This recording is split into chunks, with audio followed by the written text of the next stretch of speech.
When there's fantasy football news that needs to be discussed, or you got questions about your own team, come to Finkle and Einhorn. The laces are out. Thank you for coming back again to Finkle and Einhorn for a Laces Out perspective. We are here to give you what's going on in fantasy football. Right now, you're probably thinking about either starting a league or continuing to activate your old leagues and get things started again. Now would be a great time to get educated on everything with new leagues. What we're here to do today is go over a new person joining or creating a league, what you want to create, or even if you're advanced, the different options for leagues. After we go over the leagues, we're going to take you into the actual programs you will then implement those leagues in, such as ESPN and Sleeper. These are the two biggest apps that are probably out there right now, ESPN being the monster of the biggest. But we're going to go over both of those, what they offer and what you can do, how they look, and all of the generals with starting a league in both of those platforms.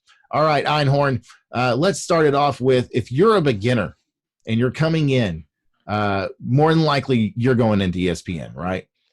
Absolutely. ESPN seems to be they don't call it the mothership for no reason. Right. But it's what brings in fantasy players. My first league was on ESPN. A lot of people will be like, well, my first was on Yahoo. I've played on both. Neither are my favorite.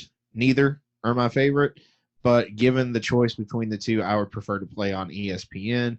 Given the choice of everything, I think Sleeper's the better app for fantasy football. But with ESPN, it's good.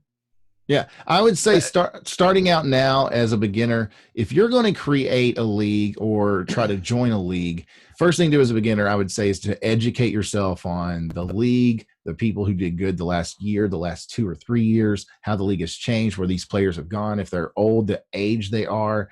But the number one thing to remember when you're starting or joining a league is the settings. That is the most important. It's just like any game. If you play board games, you play any game, you got to find out what the rules are so you can then know how to attack. Absolutely. These players get points based on how the league's point system settings are. And that's how you win. It's not names, it's points. Exactly. You know, it doesn't matter what their name is. It matters how they perform and the position that they're in. So first thing you're going to look for, more than likely, I would suggest, if you're starting a league and you're a beginner, you want to do a 8, 10, 12 team league. And that just depends how many friends and how many solid people you can get to play. When you do start a league, I would say 8 or 10. But when you do, more than likely you're going to do either half point PPR, which is a point per catch. So if a receiver catches a ball or a running back catches a ball, he gets tied in. Get the half point. Yeah, they get a half point. So I would suggest doing that because ESPN's standard is full point PPR, 1 full point PPR. So if you want to get dip your toes in just to feel the waters, then I'd say do a half point PPR, or don't do any PPR at all. You don't have to allow it. You can just do based on the yards they get. So you can go simple. You can go caveman with it, which is, standard probably 2 years ago. But now full point PPR is the standard. So if you're going to get in there, just realize how much value that adds to the running backs, certain running backs, and then also certain receivers. Bridging off of points and whatnot, when you're setting up your leagues, especially newer leagues, the biggest thing to get right is, I believe standard for quarterbacks is 1 point for 25 yards. It's a lot easier for people to interpret 1 point for every 20 yards. So, 10 yards is a half a point. Right. And if you 10 yards for a wideout and 10 yards for anybody else is a full point. Quarterback, a half point. That's a great matchup instead of 25 for a point. Yeah. If he throws 200 yards, you got 10 points. Absolutely. Other things to look out for is, a lot of people toy around the idea, should quarterbacks get the same amount of points per TD? Should they get less? I think 6 is standard across the board. Some people do 4 point for quarterback, but if you're in a league where there's 2 quarterbacks or there's an OP position, offensive utility player, which could be a quarterback. So essentially, it's a 2 quarterback league. I think it's okay for everyone to turn that quarterback touchdown down to 3 to make it a little more balanced for the field. Well, I mean, quarterbacks, you're going to either do 4 or 6 for the touchdown. I'm fine with that. The main thing I think in a beginner's league that you need to really get right is you need to get the fractional scoring. You don't need to do full points. Oh, absolutely not. Make sure you get fractional scoring. Make sure that decimals. I would say, decimals. I would say starting out with your waiver wire, you want that to be reverse. Well, I mean, actually, I would just do it first come, first serve. So it starts in a certain order of rating. And then after that, it'll just, if I take one, I go to the back of the line. And everybody just keeps doing that. That's the way to set up as a beginner. Get comfortable with taking people on and off of the waivers, knowing how many days. Normally it's like after a Sunday game, they're available on a Tuesday or a Wednesday, just depending on how your league is set up. So check out the waivers. First thing as a beginner, though, mainly I would say get familiar with the settings. Get familiar with football in as much depth as you can. The more you put in, the easier it will become and the better it will be. You'll know who has a good defense. I mean, you might think on the surface, oh, I want to get this guy. He's good. Okay, that's great. That's great. You're a beginner. You're coming in. You're like, this guy is good. But the biggest thing is start learning about all these guys. Learn about who they got to take on. If you know they're taking on the worst defense in the league against the run, and you have a decent running back that's not picked up on the waivers, and you can pick him up and he can get 20 points in that week, that's a big deal. So if you're a beginner, you're like, I don't care about, knowing everything that's going on. The more you know, you'll notice, how did that guy get that guy? I didn't even know he was playing.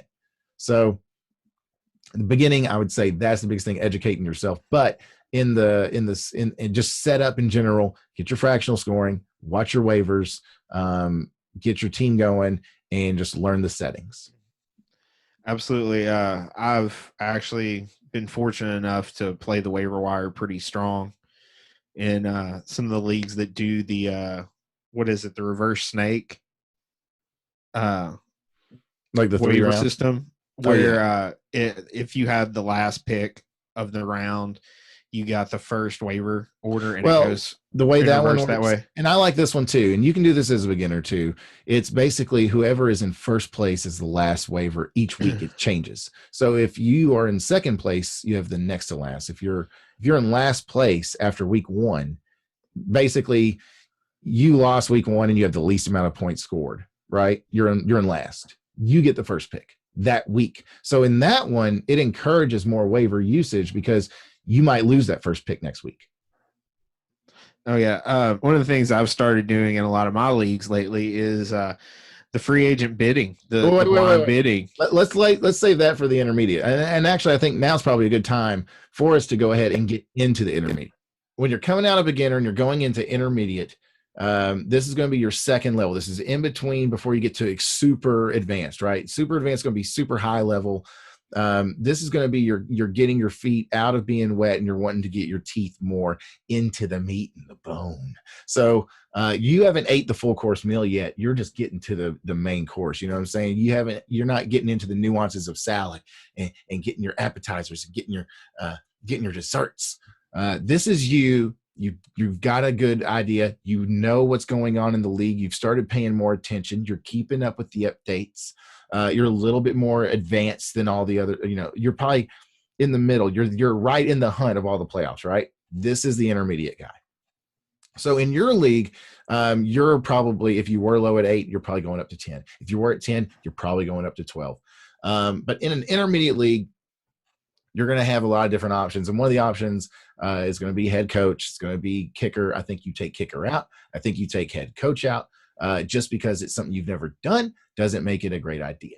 I've had it. I've played with it. And that's the thing with me and Einhorn. We've played in all these leagues. We've played in keepers. We've played in dynasty. We played in redraft. We are in all those right now. So we know all these players and how these different, silly things that seem like they might be cool to try. Oh, instead of a kicker, let's do a head coach. We've done it. It sucks. Don't do it. Don't do it. Just cut it out. Get the players you want that actually score and are entertaining to watch. That's what you're going to care most about on your red zone on Sundays when you're watching.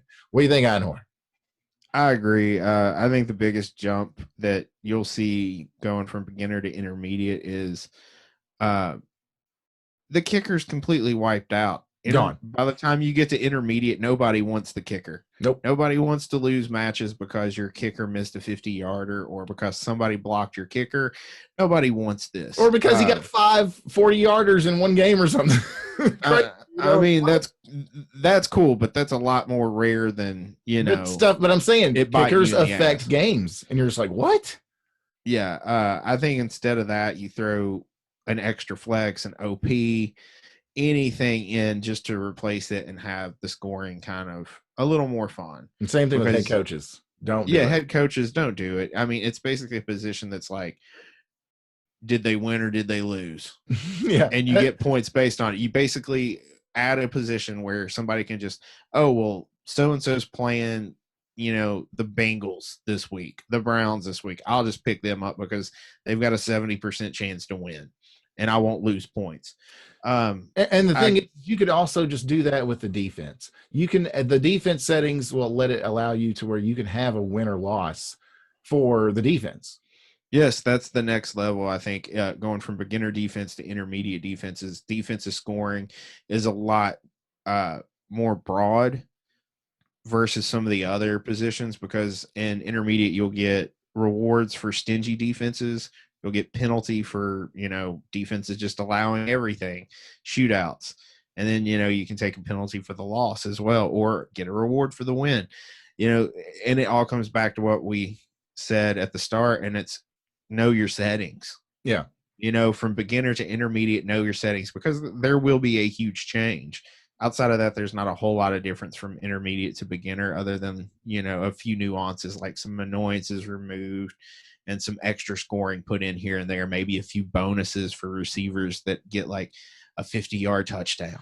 Well, I would say going from a beginner to an intermediate, you might want to start a keeper league. You might want to change your league from a redraft, because that's what a lot of beginners are, to a keeper league where you keep 2, maybe 3 people. It doesn't have to be a complex. Don't try to go completely crazy with it, because the majority of people in your league aren't going to be as gung-ho as you are. You are the commissioner. Remember, you are probably fantasy junkie number 1. So you are all about it. They are like, God, he's already sending me stuff. So don't go crazy on it. You're excited. I get it, but keep it simple, jump up a level and enjoy it. So I would go keeper. I'd do about 2 or 3. I wouldn't go crazy. And other than that, like you said, changing those stats, change the defense, maybe add a receiver spot, have 3 of them, maybe add a running back receiver spot, maybe go from a normal flex to a super flex, which adds a quarterback in there, or you can change it to the flex that adds a tight end if you didn't have that before. So you're adding things. You might go from a 1 quarterback to a 2 quarterback league. You know what I mean? Like there's small things you can do that are positional that you might really enjoy versus doing something silly like adding a quarterback or a kicker or twice kickers. My God, idiots. There's some with twice defenses. We've tried that. Don't like it. Stupid. Now there are crazy leagues some people get in where they do like worst defense gets the most points. I understand, but that's just stupid. And I mean, if you're really wanting to play, just get in a normal league. That's cool if you're like wanting a throwaway, don't really care league. But we're here to talk about actual leagues, real good stuff. Yeah, that you're really interested in having and doing. And a lot of the stuff that we talk about now is probably going to be more centered towards Dynasty, because that's the active ones right now. A lot of your redrafts aren't going to get ready until August, August or around there. So we're pretty much going to talk mostly Dynasty, but we'll clarify what we discussed. But also in the intermediate, you'll see probably a jump from snake to auction drafting. So adding it. Yeah, that's kind of another big step, as well as going from the free agency of, standing single file to doing silent bidding. So, if you're wanting to get into auction, just know everybody gets like a certain amount of money, and then you just bid on those people. The rating system will change depending on how much money everybody is given. So it makes it understanding of what you should and shouldn't do. And there's different values that fluctuate between how people actually bid and don't bid.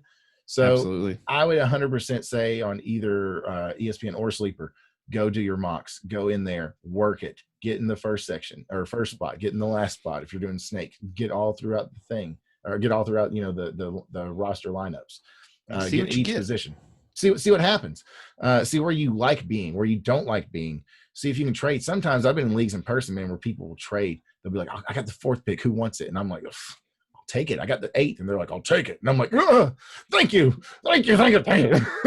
So just because you're more comfortable there. I mean, it's what you like. And every year is different. Every draft is different. Right. And online, so you play the cards. And that's another thing. If you're going from beginner to intermediate, this is where you might start seeing, and this is kind of close to advanced. So it's in between there. In between that, it's where you might start seeing draft pick trading go down. And that's a little bit advanced as well. Well, let's just talk about advanced. I think we've got beginner and intermediate covered. Yeah. So I'd say at this point, you're getting into advanced. You got a lifelong group of people probably together. You've probably got a good core of people with 1 or 2 or 3 mixing coming in and out, but you start realizing who's good players, who's not good players. You're at this point always in on everything that's coming in. You're first to snag that guy who just got some news off the waiver wire. You're in competition with the top 2 or 3 people in the league. This is where you should be if you're advanced, right? You're trying to always be on top of it. You're a fanatic like us. You have Red Zone. We're not sponsored, but we could be. So yeah, we love Red Zone. Anyway, so getting your advanced league going, you're coming out of intermediate. Maybe that's where you're at. You're definitely by this point at 10 to 12 people. You have full point PPR. You are either mixing around with some different league settings or have them already with like the 2 quarterbacks and stuff coming out of there. So you have draft pick trading. More than likely, you have a long off season. You might be year round like we are.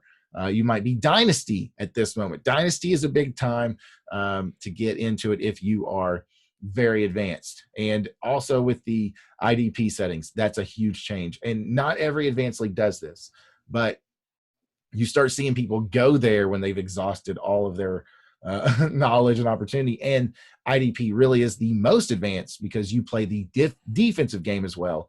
And that will make you very knowledgeable about both sides of the ball. So advance is going to be coming in hot and heavy. All kinds of options are on the table, and a lot of times even more money. Oh, absolutely. With the IDPs, I'm in a dynasty league that has IDP. So not only do we have, I think 9 or 10 starters. No, I think it's 11 starters on offense. We have 11 starters on defense, 3 defensive linemen, 4 linebackers, and 4 defensive backs. It's really the only thing that you can do after you've exhausted the rewards of the defense from the intermediate level is to go up to the next level and basically draft individual defensive players. Reward each person for tackles, sacks, fumble recoveries, interceptions, touchdowns, just like all that. And then, everything else is, like Pickle Rick said, it's going to be in your dynasty settings. And I love dynasty football. It's probably my favorite way to play it. And we could have a whole episode just on dynasty and how to make it fun, right? Well, we definitely will do a dynasty episode coming up soon. Like I said, this is pretty much where the main majority of your action is. It is definitely one of the most fun type of leagues to be in, especially after you're this far in and invested as we are with our fandom and fanatic obsessive tendencies. So I'd say that's pretty much it. We would encourage you to send any questions you have to Finkle Podcast on Twitter. You can send them to me. I'm at Pickle Rick 182. You got Foggy Matt over there. But yeah, send us any questions you have about any of your leagues, any of the settings, and we would be more than happy to help you out with what we've experienced and what we do like and don't like. And once again, you don't have to do it. Do whatever you want, man. Make sure it's about having fun, but make sure you keep in mind the type of people that are in your league. That is the majority of what needs to happen. And if you're a person that has your team vote, maybe we should, let me just add one asterisk to this conversation. Commissioner, your commissioner level will change with being a beginner to intermediate into advanced, you might not want to let everything go up for a vote. You might want to say, no, this is how it is. Join the league if you want to be in it. And I'm going to make the decisions. I think personally, you should never let a trade not go through if both people truly want to do it. So there's things with you being a commissioner that will change as well. But Oh, absolutely. I think we can get out of this and then now go into the different types of applications you will then be putting these settings into practice. So first, let's go with ESPN. It's the mothership. And then we'll end on what I would like to say is a high note with Sleeper. So ESPN, I'm not biased, right?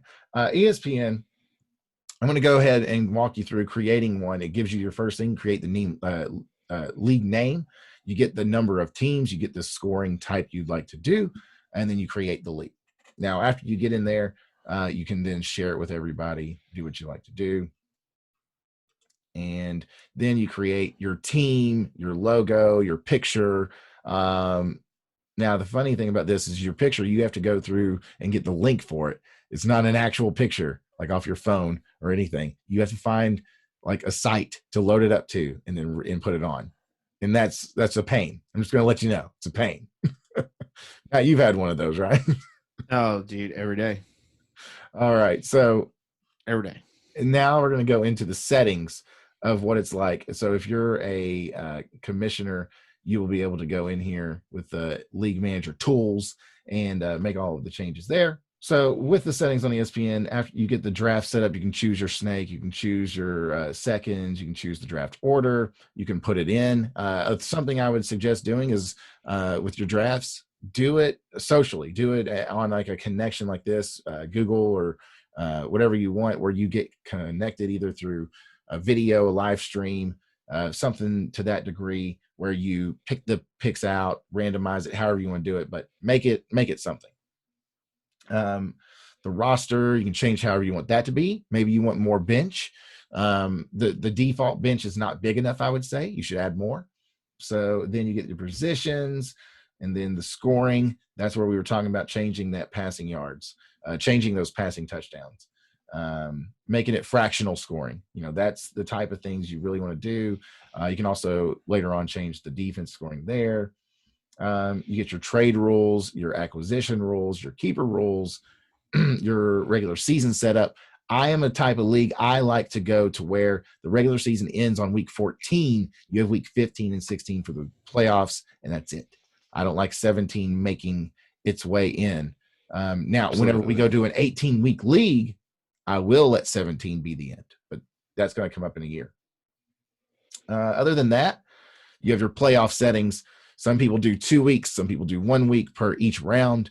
That just depends on what you want to do with your league. That's another customizable field. Other than that, the sheer look of ESPN, we'll cover that a little bit. The sheer look of ESPN is very rigid, and it seems like they haven't changed the layout and everything in probably 10 years. It seems like they were like, we got a winner, we're not changing it. So it's familiar. You know what it looks like. You know where all the stuff is, the links. But as far as the setup, there's a lot of things you can't do mobily. And we'll cover that a little more with Sleeper. But for one example, if I want to know what draft pick trades I have to try to go make a trade before I know what picks I have. I can't just see it. And that's something I can't stand on ESPN. It's one, thing. The other thing was the picture. It's easier for me to customize my team name, my team look, and do stuff like that. So I appreciate that a little bit more. But I don't like it in ESPN. We can cover more stuff later, but those are just two main things. Matt, is there anything in ESPN that you've noticed, Einhorn, that you just can't stand? Man. First off, their customer service is horrible. Oh, yeah, their customer service is pretty bad, unless you scream at them for extended periods of time, and then they'll basically do whatever you want them to. I've heard that works. Go ahead. Yeah. The things that I have with ESPN's app, and the most frustrating part of it is there's two things. There's twice things. Okay. Number one is it usually doesn't work when you need it to. It has crashed on a lot of occasions. It crashes at a lot of key points due to the activity. Okay. That's true. I hate that. especially the way I play where I'm on it so often. And if somebody, like we talked about earlier, if there's somebody going up against a bad defense and they have a money spot and somebody ahead of them just got ruled out for the game, I want to be able to go grab them and not have to worry about traffic on the website and it shutting down before I can get there. That's happened to me in the past. Imagine a defense that's okay, but not great, but not bad, and Christian McCaffrey's rolled out, and that team has nothing else. You want to get that Exactly. defense at that point, or Exactly. some situation comes up like that. The thing with So ESPN that has sucked though is that we're not talking because anybody can be like, "Oh, well, it crashes. Who cares? As long as it ain't during the important times." It's crashed on Sundays. It has crashed before games have started at on 12. Sundays, Like we're talking almost the first game completely. it has crashed in drafts. It has crashed a lot. But the second thing, the twice thing that I can't really stand about ESPN is just the fact that I played fantasy football for so long and I thirst for more adventure for my seasons and my play than what their blueprint offers. It's a lot more restricted, a lot more vanilla, even though you can put some sauce on it by making it PPR and change a few points here and there.